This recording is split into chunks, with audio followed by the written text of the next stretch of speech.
벌써 10년 전 일입니다. 10년 전 일인데요. 호주로 이사 왔을 때 우리 아이들이요, 영어를 한마디도 못했습니다. 그래서 그런 상태로 그냥 학교에 보냈습니다. 물론 시간이 지나면 다 해결될 거지만요, 처음엔 영어도 모르고 친구도 없고 또 학교 안에 이게 어디가 어딘지 몰라서 우리 애들이 고생을 좀 할 것 같다 싶어서 제가 솔직히 걱정을 좀 했습니다. 자, 그래서 제 나름대로 아이들을 준비시켰어요. 다른 건 몰라도 이 단어, 영어 단어는 꼭 기억해라고 했죠. 그게 뭐냐? 바로 토일렛입니다. 토일렛. 화장실은 가야 하잖아요. 그래서 토일렛 이건 가르쳤습니다.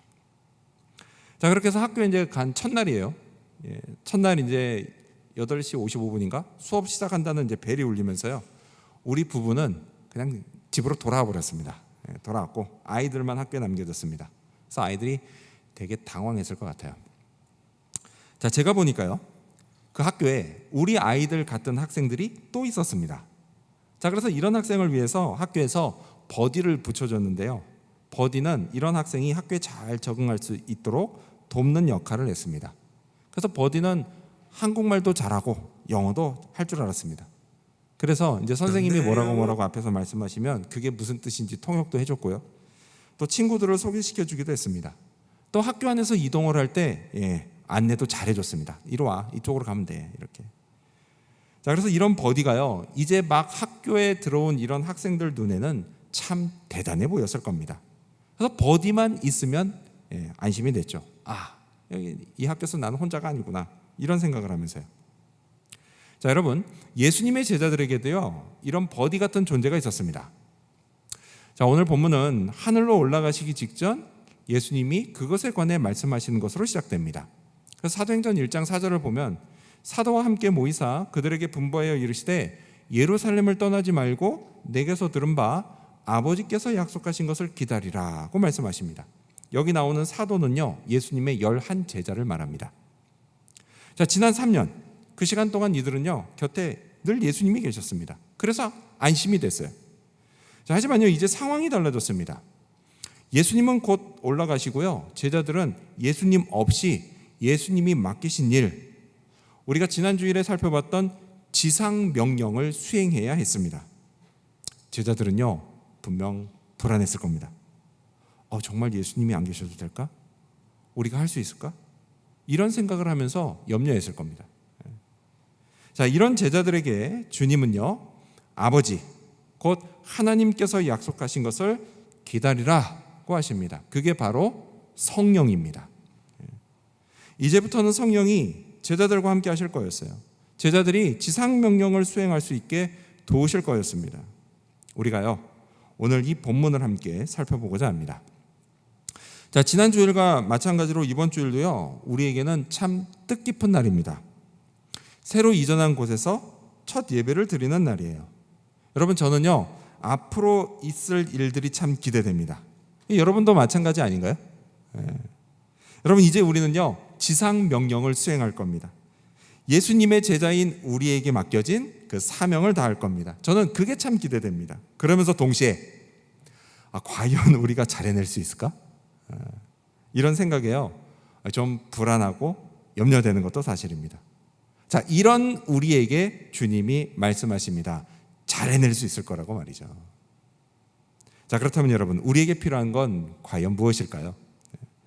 앞으로 8주간 여러분, 우리는 사도행전 1장에서부터 6장까지를 살펴보겠습니다.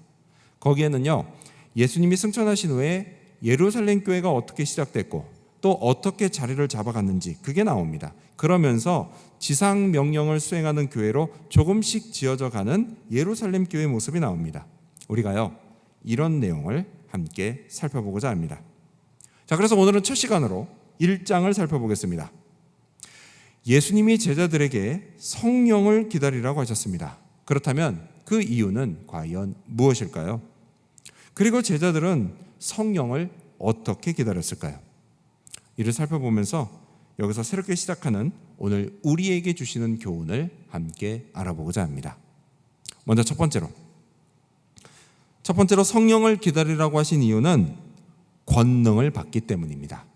먼저 첫 번째, 성령을 기다리라고 하신 이유는 권능을 받기 때문입니다. 자, 예수님이 제자들에게 이렇게 말씀하십니다. 여러분 가져오신 성경을 읽겠습니다. 사도행전 1장 8절을 읽겠습니다. 시작. 오직 성령이 너희에게 임하시면 너희가 권능을 받고 예루살렘과 온 유대와 사마리아와 땅 끝까지 이르러 내 증인이 되리라 하시니라. 아멘. 자, 먼저 주님은요, 성령이 임하시면 너희가 권능을 받을 거다라고 하십니다. 그래서 기다리라고 하는 겁니다. 하나님이 약속하신 성령, 예수님이 올라가신 후에 하늘로부터 내려오실 성령, 그 성령이 너희에게 임하시면 권능을 받을 테니 그걸 힘입어서 너희가 세상 끝까지 복음을 전파하게 될 거다라고 말씀하십니다. 지상 명령을 수행하게 될 것이다 라고 하십니다. 근데 여러분, 이거는요, 주님이 단지 그날 그 자리에 있었던 제자들에게만 하신 말씀이 아닙니다. 여러분, 이거는요, 이후로 예수님의 제자가 된 모든 사람, 그 모든 사람에게 다 하시는 말씀입니다. 그래서 오늘 저와 여러분에게도 하시는 말씀입니다. 단지요, 성령이 임하시고 그리고 권능을 받는 그 시기와 장소와 또 방법이 다를 뿐이지, 예수님을 내 마음의 구원자로 믿고 영접한 예수님의 제자들에게는 다 성령이 임합니다. 그래서 복음을 전파할 수 있게 권능을 받습니다. 여러분, 이 사실을 믿으셔야 합니다. 믿으면 여러분을 통해서 권능이 나타날 겁니다. 믿고 순종하면 성령이 여러분 안에서 역사하시는 것을 보게 될 것입니다. 여러분, 믿으시기 바랍니다. 그랬더니 어떤 분이요, 목사님, 제가 뭐라고요? 제가 뭐라고 저한테 그런 능력이 나타나요? 물론 맞아요. 저 예수님 믿어요. 저 예수님 믿긴 하지만 저 같은 사람은 권능이 나타나지 않을 것 같아요. 이렇게 체념하시는 분이 있을지 모르겠습니다. 근데 여러분, 전혀 그렇지가 않아요. 여러분, 우리가요, 착각하면 안 됩니다. 착각하면 안 돼요. 여러분, 우리가 뭔데 성령의 권능을, 그 힘이 작을 거네 클 거네, 그걸 우리 마음대로 결정합니까? 우리가 뭐라고요? 여러분, 그 힘이 내 겁니까? 아니에요. 나를 통해 나타나는 거지만 내 힘이 아니에요. 그건 성령님의 힘입니다. 성령이 나를 통해서 역사하시면요, 여러분, 내가 원래 뭐 작은 자냐 큰 자냐 그런 거 아무 상관이 없습니다. 성령이 나를 통해서 거대하고 엄청난 힘을 얼마든지 발휘하십니다. 자, 우리가 읽었던 8절 말씀에 보면 권능을 받는다라고 말씀하시죠. 여러분, 이 권능이 헬라어로는 디나미스입니다. 디나미스, 두나미스라고도 하기도 하고. 근데 여러분, 이 디나미스, 여기에서 온 영어 단어가 다이너마이트입니다. 다이너마이트. 여러분, 다이너마이트 보신 적 있으세요? 있으세요? 사실 제가 95년도에 군대를 갔다 왔거든요. 그런데도 사실 다이너마이트는 보지 못했어요. 군대에서는 잘 안 써요. 너무 위험해가지고. 네, 제가 찾아보니까 이 다이너마이트가 하나 길이가 한 20cm, 한 요 정도 되겠죠? 20cm, 이 정도에 굵기가 3cm 한 이 정도 된다고 합니다. 이 정도. 그리고 무게는 200g밖에 안 나간대요. 그러니까 여러분 가지고 계신 핸드폰보다 훨씬 가벼운 겁니다. 작고 가볍죠. 하지만 여러분, 그렇다고 해서 이 다이너마이트를 우습게 보면 절대 안 됩니다. 여러분, 여기에요, 일단 불이 붙으면 이게 하나만 터져도 폭발력이 엄청납니다. 자, 우리에게 임한 성령, 우리에게 임한 성령의 권능이 그렇다라는 거예요. 여러분, 저나 여러분이나 우리 한 사람 한 사람 놓고 보면 별로 세 보이지 않습니다. 그렇죠? 하지만 여러분, 딱 하고 우리에게 믿음의 불이 딱 붙으면 성령의 권능이 폭발해 버립니다. 그래서 이제껏 경험해 보지 못한 크고 놀라운 일이 일어납니다. 우리를 통해서 성령의 능력이 나타난다라는 것입니다. 성령님이 엄청난 일을 행하신다라는 거예요. 근데 여러분, 그게 우리 힘으로 되는 겁니까? 아니에요. 여러분, 그거는 성령의 능력으로 되는 겁니다. 그렇기 때문에 여러분, 나는 안 될 거야, 나는 안 될 거야, 나는 아닐 거야, 이렇게 생각해서 미리 주눅부터 들지 마시기 바랍니다. 여러분, 성령님이 사용하시지 못할 사람 아무도 없습니다. 저도 그렇고 여러분도 그렇습니다. 여러분, 이걸 믿으시기 바랍니다. 우리 8절 이번에 스크린 보시면서 다시 읽어볼까요? 8절 시작. 오직 성령이 너희에게 임하시면 너희가 권능을 받고 예루살렘과 온 유대와 사마리아와 땅 끝까지 이르러 내 증인이 되리라 하시니라. 아멘. 자, 계속해서 주님이 뭐라고 하시죠? 권능을 받고 너희가 예루살렘과 온 유대와 사마리아와 땅끝까지 내 증인이 되리라. 이렇게 말씀하십니다. 여러분, 예루살렘은요, 이때 당시 지금 이 제자들이 있는 곳이에요. 거기에 뭐가 세워져요? 처음 교회가 세워집니다. 자, 그런 다음에 범위를 점점 넓혀서 온 유대와 사마리아, 유대 지역에 먼저 복음이 전해지고, 그리고 또 거기서 또 한 걸음 더 나아가서 사마리아와 땅끝까지 예수님을 전하는 증인이 될 거다. 주님이 이렇게 말씀하셨어요. 근데 여러분, 이 역시 우리도 마찬가지예요. 여러분, 우리도 이곳에서 오늘 우리가 새롭게 시작합니다. 그럼 그 다음에 어떻게 해야 돼요? 점점 확장이 돼서 이제 세상에 예수님을 전하는 겁니다. 우리가 믿는 예수님이 모든 인간의 죄 문제를 해결하시는 구원자시다라는 걸 전해야 합니다. 전도해야 돼요. 제자들이 먼저 예루살렘과 온 유대 한 것처럼요, 여러분, 우리도요, 먼저 나와 가까운 사람, 내가 아는 사람, 내 인근에 사는 사람들에게 전해야 합니다. 그런 다음 제자들이 사마리아와 땅끝까지 그렇게 한 것처럼 우리도요, 범위를 점점 더 넓혀가야 돼요. 여러분, 이때 당시에 사마리아가 어떤 땅이었느냐? 유대인들이 별로 가고 싶어 하지 않는 곳이었습니다. 사마리아인들은요, 유대인들이 별로 상대하고 싶어 하지 않는 그런 사람들이었어요. 하지만 주님이 뭐라고 하세요? 너희가 그곳으로 가서 증인이 되라 라고 말씀하세요. 자, 그렇다면 여러분, 오늘날 여기 호주에서 이런 사마리아 같은 곳이 어딜까요? 뭐 이건 딱 공식적으로 그렇다가 아니고 그냥 내가 생각하기에, 여러분 어디라고 생각하십니까? 제가 생각하기에 호주 원주민들이 사는 곳인 것 같습니다. 호주 안에 살지만 호주인도 아니면서 호주인인, 그렇다고 딱히 호주인들이, 뭐 백인들이 그렇게 접촉하기를 원치는 않는, 저는 그렇게 생각해요. 근데 여러분, 그 원주민들에게 복음이 필요할까요? 안 필요할까요? 필요합니다. 그들에게 예수님이 필요할까요? 안 필요할까요? 필요합니다. 여러분, 그들이 구원받을 필요가 있을까요? 없을까요? 당연히 있죠. 당연히 있죠. 그래서 여러분, 주님이요, 이걸 위해서 분명 우리도 사용하실 겁니다. 아멘? 물론 그때가 언제인지 몰라요. 하지만 사용하실 겁니다. 그래서 그때가 되면 여러분, 우리가 다 순종하기를 바랍니다. 다시 8절을 보면요, 주님은 마침내 땅끝까지 이르러 내 증인이 되리라 이렇게 말씀하십니다. 땅끝 어디예요? 이방인들에게 가라는 겁니다. 거기서 복음을 전하고 제자를 삼으라는 거예요. 근데 여러분, 이건 역시도요, 주님이 우리에게 하시는 말씀입니다. 여러분, 지금까지 우리가요, 말레이시아와 루마니아의 선교사님들을 꾸준히 후원해 오고 있습니다. 여러분, 이것도 참 잘하는 거예요. 참 잘하는 거지만 이제 한 걸음 더 나아가서 우리가 다시 해외 선교지로 나가야 합니다. 선교팀을 만들어서요, 다시 말레이시아로 나가고 또 주께서 허락해 주시면, 기회를 주시면 루마니아 땅도 한번 밟아야 됩니다. 그리고 거기 가서 선교사님들을 도와서 주님께 받은 지상 사명을 우리가 수행해야만 합니다. 여러분, 이렇게요, 우리가 나와 가까운 곳에 예수님 전하고 또 원주민들에게 다가가고 또 해외 선교지를 다시 찾아서 선교사님들과 동역하는 사역, 여러분, 이걸요, 우리가 잘 해낼 줄로 믿습니다. 성령이 우리에게 임하시고 우리가 권능을 받아 우리가 잘 해낼 줄로 믿습니다. 주님이 우리를 사용하실 겁니다. 이를 위해 오늘 이곳에서 새로운 출발을 시작하게 하십니다.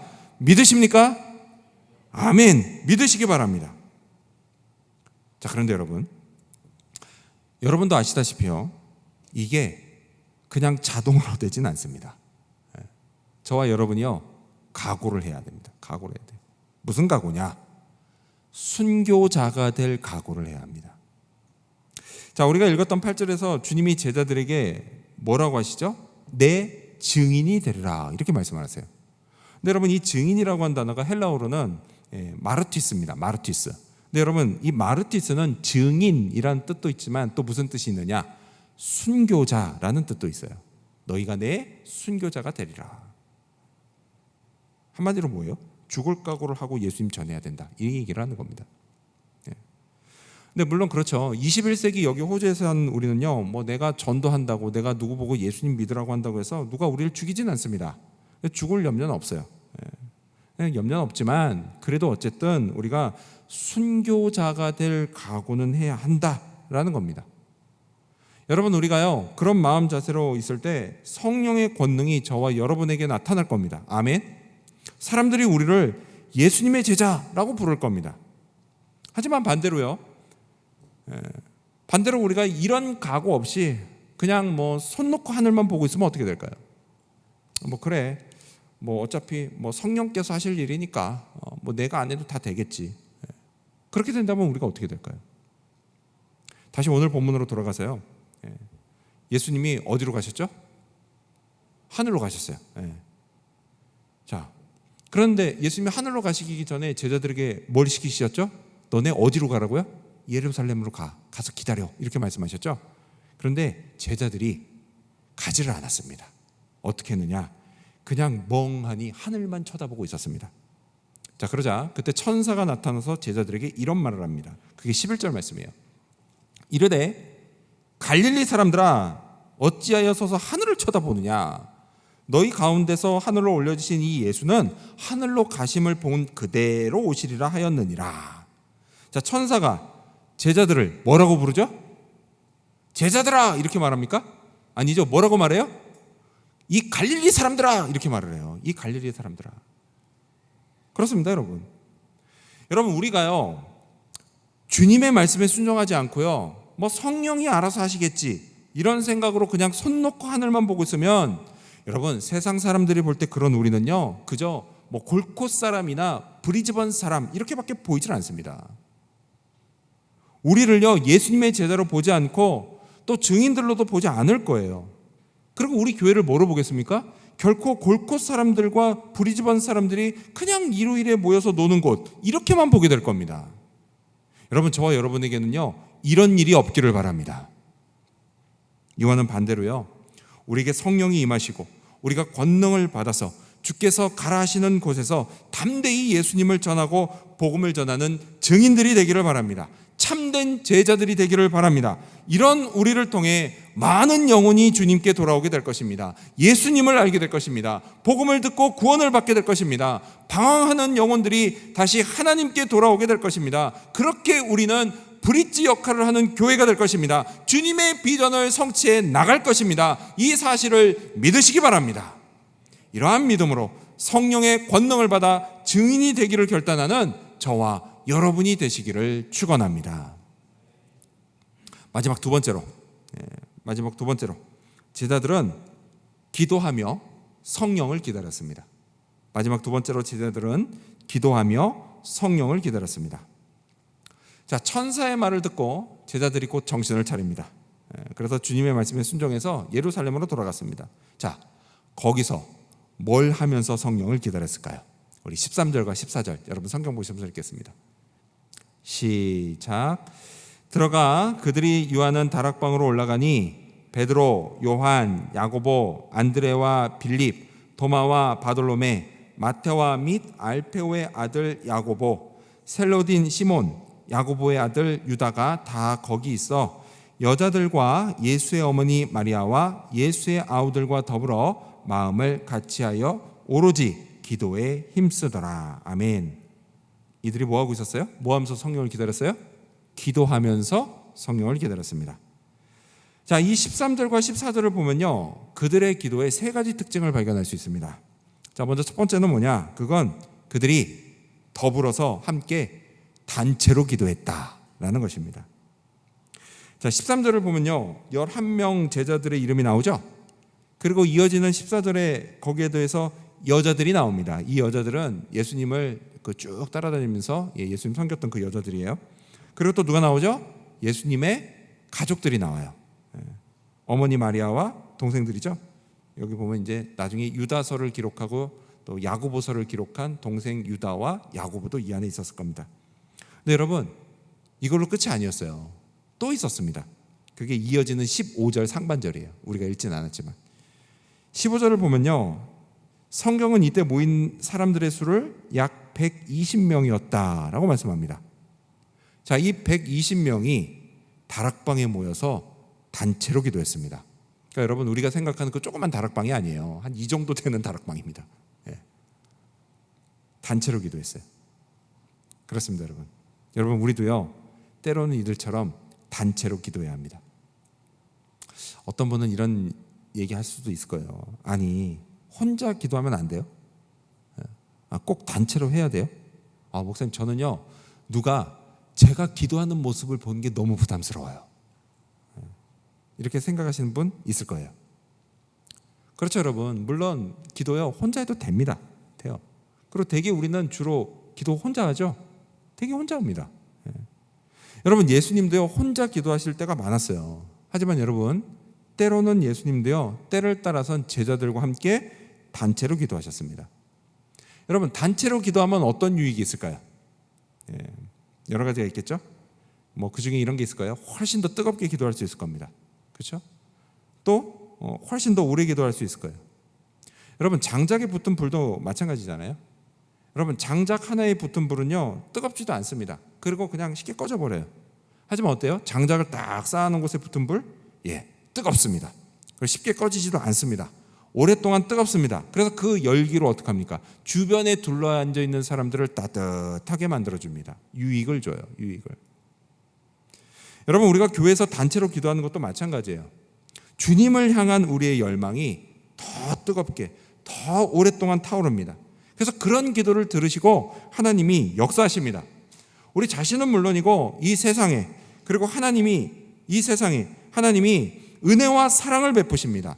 기적도 베푸십니다. 여러분, 이걸 믿으시기 바랍니다. 자, 다락방에서 했던 제자들의 기도, 그 두 번째 특징이 뭘까요? 두 번째 특징은요, 그들이 마음을 같이 기도했다라는 겁니다. 마음이 다 하나가 돼 기도했다라는 거예요. 한 마음 한 뜻으로 성령을 구했습니다. 성령의 임재하심을 구했고 또 성령 충만도 구했습니다. 여러분, 이걸 네 글자로 뭐라고 부를까요? 이렇게 다 함께 마음 모아서 기도하는 거, 이거를 합심기도라고 합니다. 합심기도.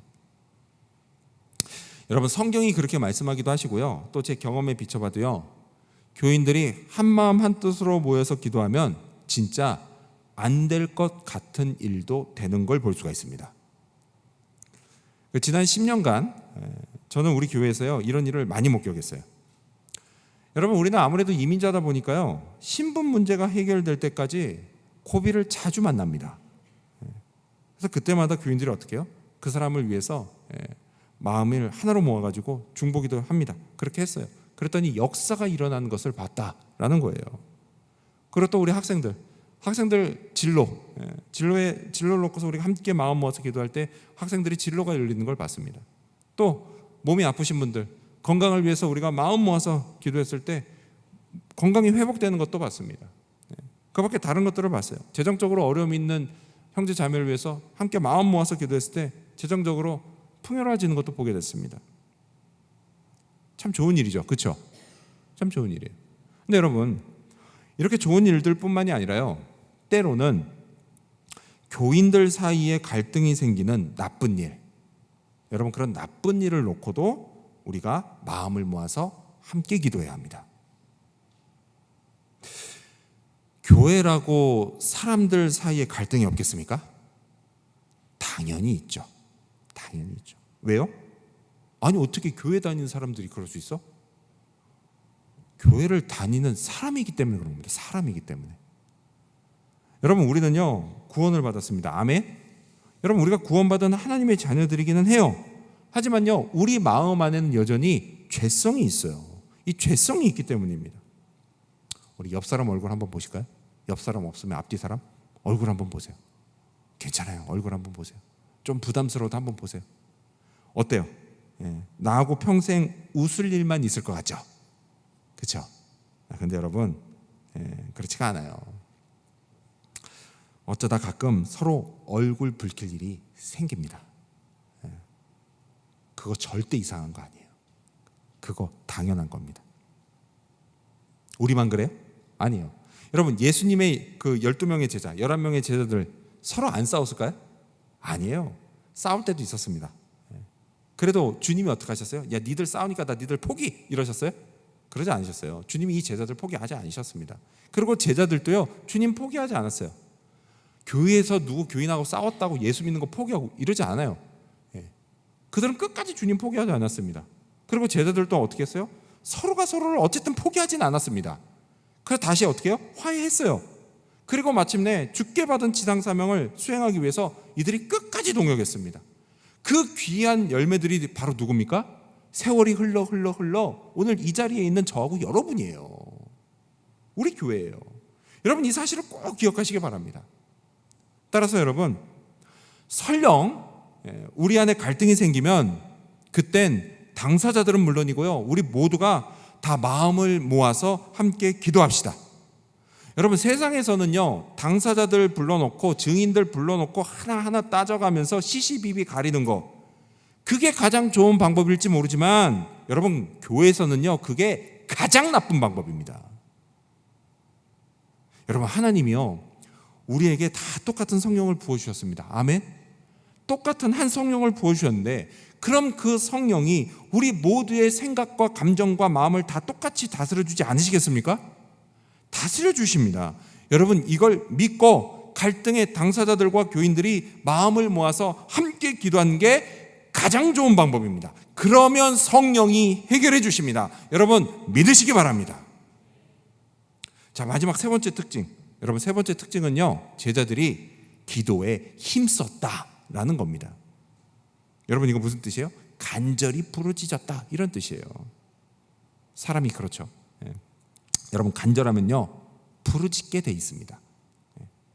우리 어린애들이, 우리 자녀들 중에 어린애들이 음식 가릴 때 있죠. 그러면 우리 어른들이 걔네들 보면서 뭐라고 하죠? 야, 쟤들이 아직 배가 덜 고파서 그런다, 이렇게 얘기합니다. 한번 며칠씩 굶어서 배고파 봐요. 그러면 진짜 간절한 마음으로 밥 달라고 소리칩니다. 그래서 뭘 주든지 다 받아 먹어요.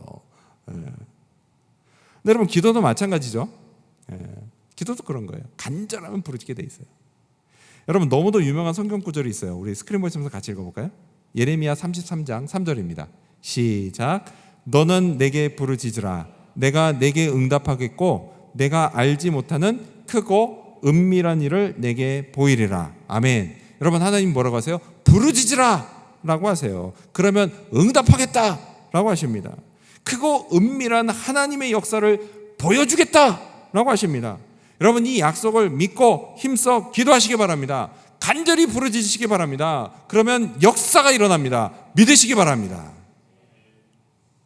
끝으로 제자들이요, 이렇게 더불어서 단체로 마음을 합해 힘껏 기도하면서 그렇게 성령을 기다린 이유가 뭘까요? 그건요, 그만큼 성령이 임하시고 권능을 받는 게 그게 중요했기 때문이에요. 그리고 또 하나의 이유가 있습니다. 그건 뭐냐? 이렇게 중요한 일을 앞두면 당연히 기도해야 된다, 이걸 알았기 때문입니다.